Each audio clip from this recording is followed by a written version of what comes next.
It was nicely moved on from Cork there. It was just slick. And whenever we're going back to Cork, aren't we? Go back to it, yeah. Because Ronan O'Gara is in the virtual building. Ronan, good morning. Hey boys, morning. It's nearly bedtime for me. Well, not nearly bedtime, but big day tomorrow. So Yeah. there's a big buzz over here. So, Yeah. Where were you all week? You know, I've been here on my own, manning the fort after what happened on Sunday at Croke Park. oh my God, yeah, wow. I haven't seen it. I don't want to see it. You're right not to. So, but I keep going to bed at night wondering about 2 points scored in the second half. Yeah.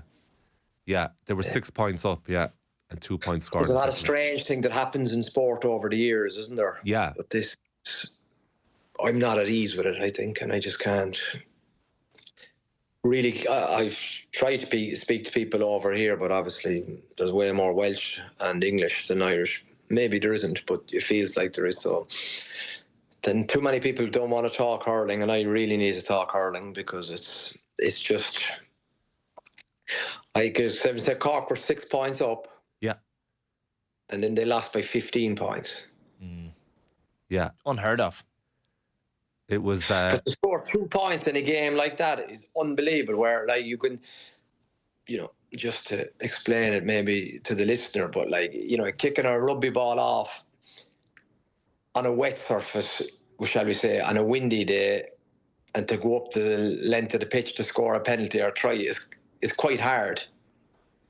But like when you score a point or a goal in Ireland, the goalie can belt the 3/4 of the pitch nearly, even on a wet day, and like you just need to kind of get away from your man and knock it over the bar. What was the score? 7-something in the semi-final, wasn't it? Yeah, against Dublin. Yeah.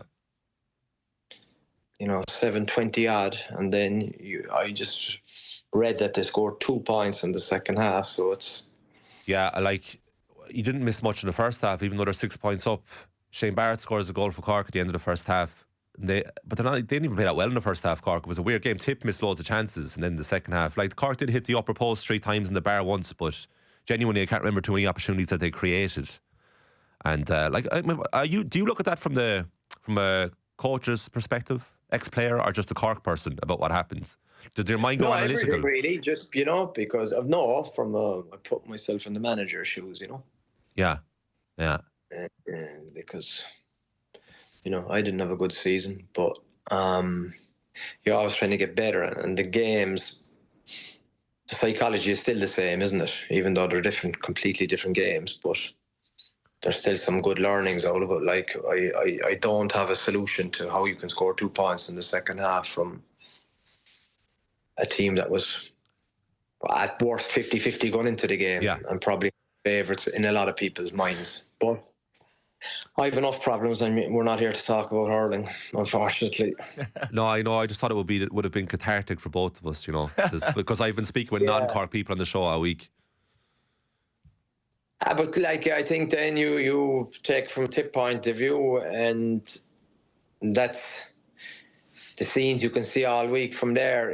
There's nothing better in sport. It's kind of doing something that maybe you didn't anticipate or previewed. The joy with it is tenfold more when you. Is it Charlene? Is it the sprinter? Yeah, Charlene Mawdsley. Yeah. And she's doing races. That was class. How good is that? Yeah. She just comes from nowhere. It's just so good. Lads, full to the gills with liquor. They're going, I reckon 10 metre, 20. No, I'm telling you wouldn't beat them. I'm telling you. And it ends up on the road. Yeah, it was class. It's because she appears from nowhere in the video too. It's amazing. Yeah, I know they were sensational. But look, we'll move on. I just wanted to share the pain with you. She got a good giving out from her dressing down from her coach too. Like the hamstrings at 6 o'clock. Oh, stop! Yeah, imagine she got injured. But because as you say, there's what is this fella doing? He's not racing anyone. And then all of a sudden, bang! Tell me this: are you Are you looking forward to the second test? I was asking Quinny during the week, I was like, is there a perverse world where you actually want Australia to win? So we go to a third test, and he kind of thought about it for a while, and he said, yeah, I suppose so. Yeah, that's the feeling you get kind of over from talking to a lot of the Australians, a lot of the former players, a lot of the people associated with Rugby Australia, that for the sake of rugby, and obviously they're haven't buried their heads in the sand because they're aware that, you mean, the Lions go to New Zealand in 4 years' time, they go to South Africa in 8 years' time, and then when it comes around again, there's talk of, you know what I mean, France are kind of going, oh, well, we like to look at this team, can we play these guys? So there's kind of a queue, and some people maybe at home potentially think that the Lions may be a thing of the past. It's only going to get bigger. Right. Like, it's hard over here kind of to explain it, but like you just, well, this is the only, I suppose, week I was on the tour from Monday to Saturday, shall we say, but everywhere you go, it's like everyone has a red anorak or a red top or, you know what I mean, a navy backpack, and the Lions have taken over Melbourne, and you're going to be in the MCG, which is, it's a different topic, obviously, with the amount of stadia, top-class stadia in this country is unbelievable, and it'll be a treat for those players that actually get to play in the MCG. And Australia have to fire a shot tomorrow. I think they will fire a shot. They have no choice but to fire a shot. And the timing of Skelton and Valentini coming back in is very timely. And I think it's meant to pour out of the heavens starting tonight. And it's hard for you, obviously, there, because you're, even in Ireland, you need the old sun cream on. I heard the last week or two. You know, like, it's dark at 4:30 and it's cold over here, so it'll be winter rugby. Yeah. And, you know, that's a different game to most definitely the Suncorp and Brisbane on a fast, solid turf. Let me ask you this. Is the last 35 minutes of the Lions' display in the first test bad news for Australia going into the second test? Yeah, I'd say with a boss like Andy Farrell, yeah. Because I think he's obviously delighted where they are from a results point of view, but I think he wants his team to show that they're actually better than the rugby they're playing at the minute all over. And I think Finn Russell was unbelievably good for 12 minutes, which a level you couldn't sustain, and he kept it really good for particularly the first half. But the second half, I would say he would be not accepting that performance. And you mean that's a little bit of the chicken and the egg. There's hope for Australia because bizarrely the lead never changed hands, but in a test match, Australia never looked like winning the game or threatening to even mentally challenge the Lions. But now the fact that they're only 8 points down with new players coming into the squad, with new referee and new weather conditions, there's optimism for Joe Schmidt's men to be able to put up a far better fight than they did last Saturday. But I think behind closed doors, I think Andy Farrell will be disappointed with the execution and accuracy levels of his team, and I think they will be looking to score tries this weekend, even if it is a wet, greasy ball. Even with those things to improve, Ronan, from the second half, can complacency still creep into a camp? Because you'd imagine some, not all, but some of the players are thinking, Jesus, we're 80 minutes away from being a Lions Test Series players, potentially whitewash this Australian team. Who knows what could happen in that final test? But can that complacency creep in? Is it a tough thing to negate when you're a coach in a dressing room as well? I think with the amount of competitors and how competitive it is to get into the starting 23, there's something for everyone to be playing from, and that something is actually quite substantial, no matter how you strip it back. And I think, they could become whitewash the Wallabies, but I think they're probably aware at the minute that they are convincingly beaten And it's only after one test, so you have to be very, very careful, because this is where sport, as we saw last weekend, when sometimes there's no basis to it, but you can get freaky results. And I was at a dinner with Martin Johnson during the week, and I like the word totemic, is it? That Cullum used. And that is exactly what this guy is. I think he gets the Lions better than anybody, but he kind of made a few key points, and one of them was, you don't start off this weekend by where you left off last weekend. You got to start like a completely fresh game at 0, and an Australian team with their pride dented, history will tell you that they are dangerous, and I don't think they've ever lost in Melbourne against the Lions, if that's correct. But I'm not a starter on that front. Australia win this game how? By how you win a lot of rugby games, I suppose, by playing with an insane intensity and taking your opportunities when you come your way. For example, the try Jorgensen, is it the right winger, scored? There was nothing on there, and that's probably the difference between having dominance in a rugby game or a soccer game and trying to be creative.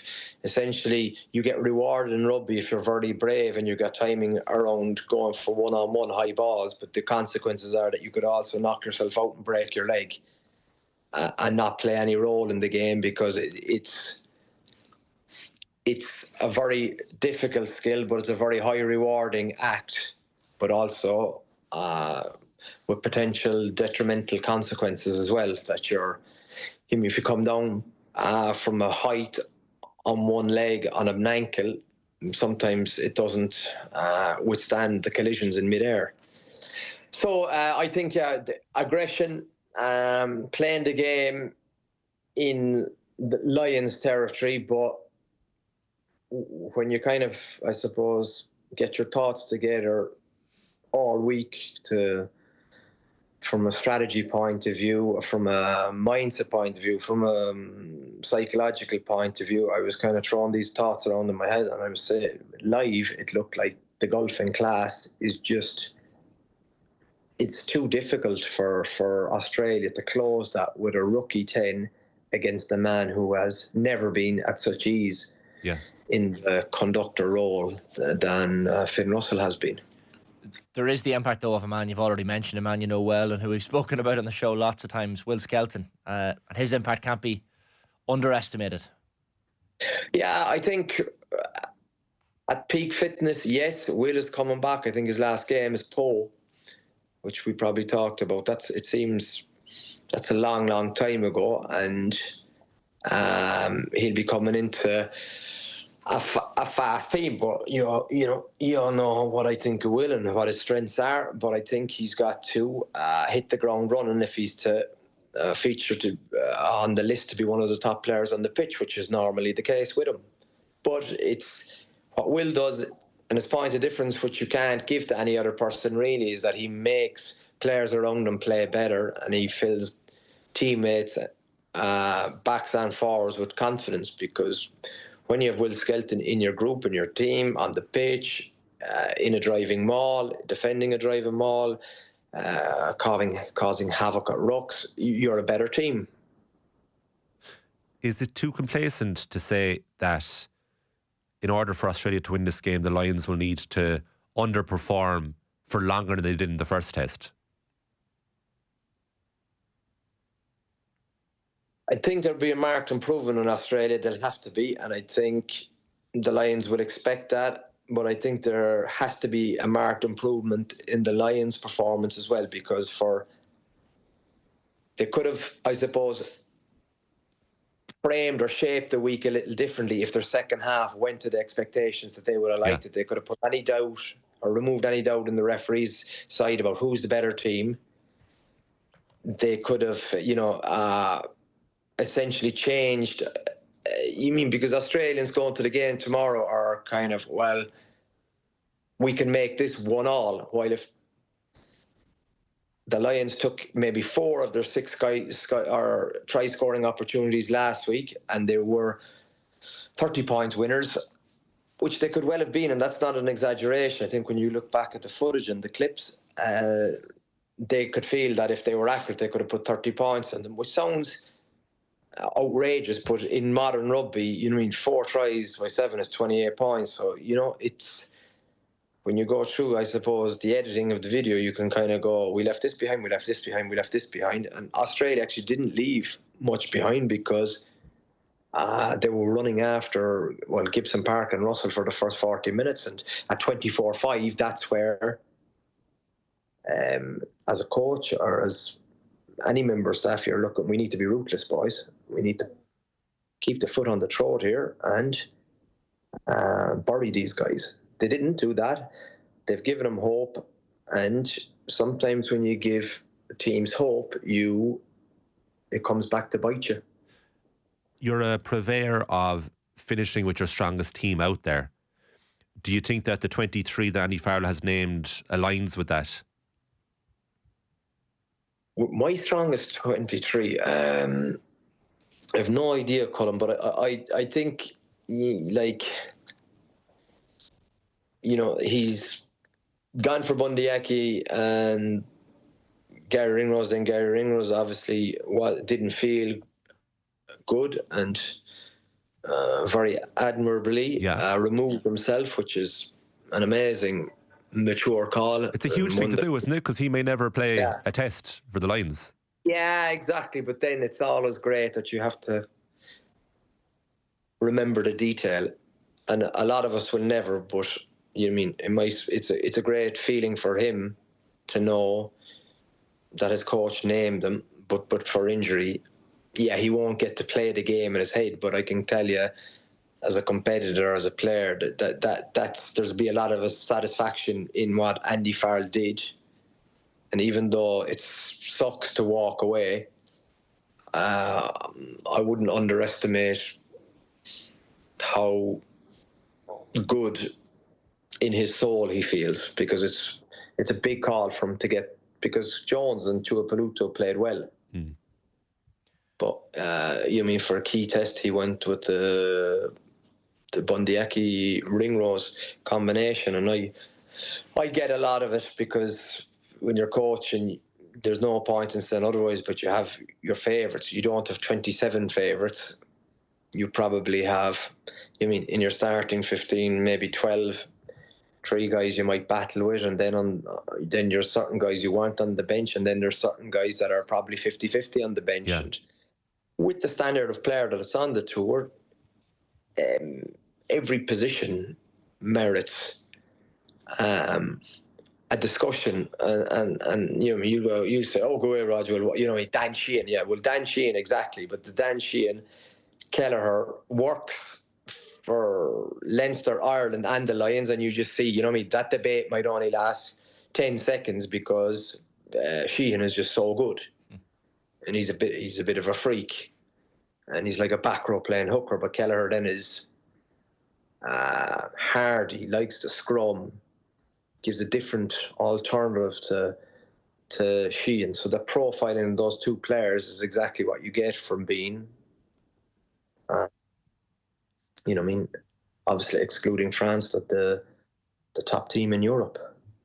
The Gibson Park Russell mechanic is really working, Ronan, isn't it? Just they seem to have something that's just clicked, and for players that wouldn't have played together, really, it's fascinating to watch.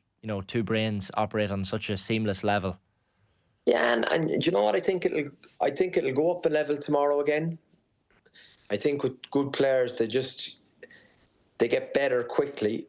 But I would say between the 2 of them, because they're 2 unbelievably interesting players, I would say that they will look to dominate even more for a longer period of time, because of they just both see the game very, very early and very, you wouldn't say similarly, because they're 2 very different positions, but Finn is able to anticipate exactly what Gibson Park is attempting to do, and then is able to connect that with the outer backs. I think that's what their challenge is. The forwards to the 9 to the 10 is going good. We need to get 12, 13, kind of 11, 15, 14 in, and then all of a sudden you have total rugby. Ron, you mentioned, and I know you this week and the last number of weeks, you're rubbing shoulders with former teammates and you know, players of different nationalities. You even mentioned going for dinner with Martin Johnson during the week. And I know they say, you know, to young people going off on the J1, travel broadens the horizons. But do you find your horizons and being broadened, and your rugby, I suppose, knowledge even being improved based on the conversations that you have over there with so many different people? Yeah, exactly. It reminds me actually of being, you know, in Christchurch. There's a cafe across the road from Rugby Park, where everyone goes. It's not. I think the CEO said it was his worst business decision, his biggest decision that he regretted, never buying the cafe across the road. So there's a cafe across the road from Rugby Park in Christchurch. So so everyone from the Crusaders goes there, but all the people from Canterbury and the wider area kind of go there to just chat rugby, you know what I mean? Because they have a very good policy about former players and older players, but anyone.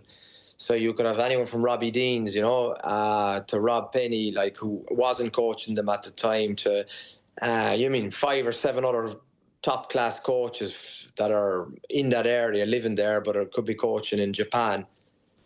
And, people on their day off, they just go to Machino, I think it's called, for coffee.